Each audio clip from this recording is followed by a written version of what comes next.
हम लोग अक्सर कहते हैं कि राजनेता बहुत भ्रष्ट हैं, अपनी तनख्वाह बढ़ा दी उन्होंने, अपने वेतन भत्ते बढ़ा दिए और जनता को कुछ नहीं वो दे रहे हैं। तो वाकई भ्रष्ट तो हैं राजनेता, पर हमाम में हम सभी नंगे हैं।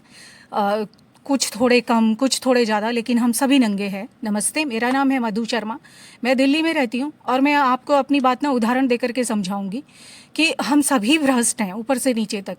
हाँ, कुछ प्रतिशत होंगे, मुझे लगता है कि 100 में से 20% हैं जो ऐसे नहीं हैं, तो वो मुझे माफ़ कीजिएगा। खैर, आज ये हमारे क्षेत्र में ही अस्पताल पड़ता है, वाल्मीकि, महर्षि वाल्मीकि अस्पताल।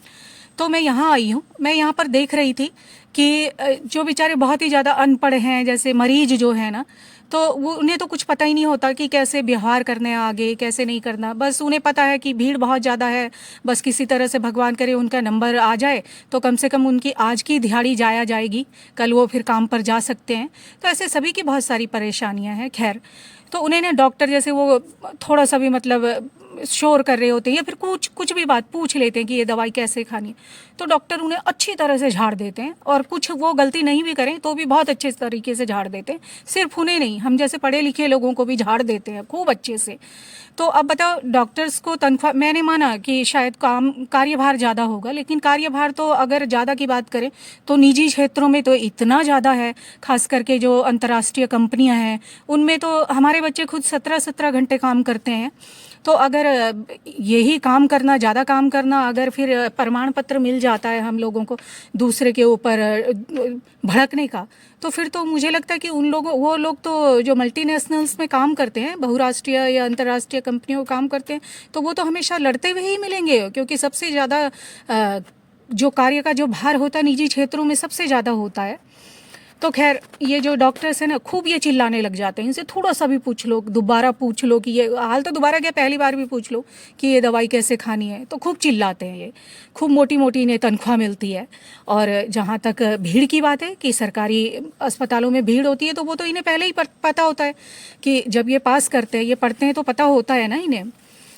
तो खैर, ये तो है डॉक्टरों का हाल। अब बात करते हैं विद्यालयों की। सरकारी विद्यालयों में कैसे पढ़ाते हैं, बच्चे को क्या पढ़ाते हैं, ये मैं फिर कभी बात करूंगी। आज मैं बात करना चाहती हूँ कि सरकारी विद्यालय में किसी भी मजबूरी के कारण अगर माता पिता जाते हैं ना छात्रों के, जो खास करके अनपढ़ होते हैं, तो जैसे उन्हें कोई बात समझ में नहीं आती, वो दोबारा पूछ लेते हैं, तो जो अध्यापक गण हैं या फिर वहाँ का जो जो जो भी कर्मचारी है, इतनी बुरी तरीके से उन पर भड़क जाते हैं। अब बेचारे ये अनपढ़ गंवार लोग, इन्हें तो पता ही नहीं होता कि वो सामने वाले कह क्या रहे हैं, क्या करना है। अब उसको कुछ कह भी देंगे, आधी से ज़्यादा बातें उन्हें समझ में नहीं आती, तो वो दोबारा पूछते हैं ना, तो इतनी बुरी तरीके से उन्हें डांटते हैं। ये भी भ्रष्टाचार है सर। जो भी मतलब सर मैडम जो भी मेरी बात सुन रहे हैं, ये पूरी तरह से भ्रष्टाचार है। आपको तनख्वाह सिर्फ छात्रों को पढ़ाने की ही नहीं मिलती, उनका संपूर्ण विकास करने की मिलती है। अब आ जाते हैं बैंकों में। एक बार मेरे पड़ोस में एक बैंक है, पंजाब नेशनल बैंक, दौलतपुर एक जगह पड़ती है। मैं वहाँ गई, 4-5 साल पहले की बात है। तो वहाँ पे वो जो खाता होता है ना, वो 1 रुपये से भी जो खुल जाता है, ऐसा कोई खाता होता है जीरो बैलेंस वाला। तो वो खाता, गरीब से 2 लोग आए, एक मतलब पति पत्नी, तो उनको ना वो जो गुप्ता करके वहाँ पर एक कर्मचारी था, तो वो 20,000 उन्हें निकलवाना था अपने खाते में से।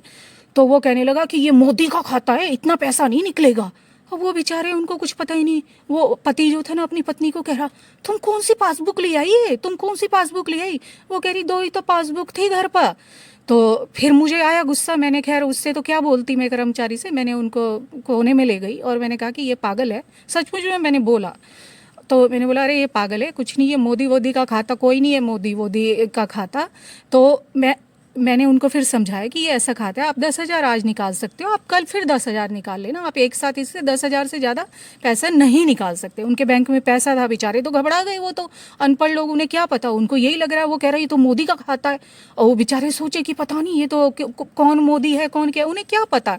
और वैसे भी मोदी का खाता थोड़ी है वो तो मोदी जी ने वो योजनाएं चलाई हैं कि आप जीरो बैलेंस से भी खाता शुरू करवा सकते हो। तो ये बैंक कर्मचारियों की बात हो गई। बैंक में अक्सर ऐसा होता है, आए दिन हम पढ़े लिखे लोगों के साथ भी होता है। बात करते हैं डीटीसी की बसों की। डीटीसी की बसों में चालक परिचालक इतनी बदतमीजी से आपसे बोलेंगे, जरा सा भी आपको उतरने में 1 सेकंड भी ज़्यादा लग जाए, हालांकि वो अपने काम से खूब बस बीच में ही रुकवा देंगे। अगर बगल वाला वाहन उनका परिचित कोई चला रहा है तो उसमें खूब वो घंटों तक सड़क में जाम करके रोकेंगे इस बस को और खूब अच्छे से बात करेंगे, चाहे पीछे से यातायात रुक जाए। आज मैं आ रही थी तो वो लड़का मुश्किल से जो चालक था 30 साल का वो मुश्किल से होगा, हो सकता है उससे भी छोटा हो। खैर मुझे उतरते समय थोड़ा सा शायद 1 सेकंड ज़्यादा लग गया होगा, मैं मानती हूँ। मुझे उतरने में थोड़ा परेशानी होती है बस से, जब मैं उतरती हूँ घुटना का दर्द वगैरह रहता है।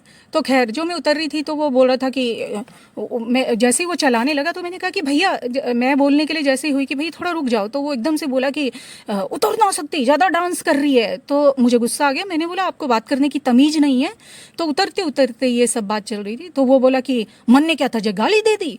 तो मैंने कहा कि तो मन ने क्या तुझे गाली दे दी, और ये कहने के साथ ही उसने बोला कि तू क्या कलेक्टर लग रही है जो तेरी इज्जत करूं। तो मैंने बोला कि तेरे माँ बाप भी कलेक्टर नहीं होंगे तो तू क्या उनकी इज्जत नहीं करता। इस बीच जैसे मैंने जवाब दिया वो चल पड़ा था, वो शायद मुझे लगता है कि 10 कदम बस आगे चली होगी। तो उसने ये बात सुनी और इस बीच उसने रोक भी दी, और रोक दी तो रोकने के बाद वो कम से कम 30-35 सेकंड तक वहाँ पर खड़ा रहा और वो मुझसे बहस करता रहा कि मेरे माँ बाप को कैसे बोल रही है। तो मैंने बोला कि मैं भी तेरे माँ बाप को गाली थोड़ी दिया, मैंने भी यही कहा है कि तेरे माँ बाप भी कलेक्टर नहीं है तो तू उनकी इज्जत नहीं करता, तुझे उनकी भी इज्जत नहीं करनी चाहिए। अगर सिर्फ कलेक्टर साहिबाई या कलेक्टर साहब या बड़े बड़े लोग ही इज्जत करवा सकते हैं अपनी, तो तुम लोग को अपने माँ बाप को भी जूते मारने चाहिए पकड़ करके ना, ऐसे जिन्होंने ऐसे गंदे बच्चे पैदा किए। माफ़ कीजिए, मैं बहुत गंदगी से बोल रही हूँ, पर जिस तरह का इन लोगों का व्यवहार होता है ना कि सरकारी क्षेत्रों में ये पद इन्हें मिल जाता है तो ये लोग सोचते हैं कि अब तो कोई हटा ही नहीं सकता, और जिस जनता के टैक्स के पैसों से इनको अपनी तनख्वाह मिलती है उसी से ये इतनी बदतमीजी से व्यवहार करते हैं।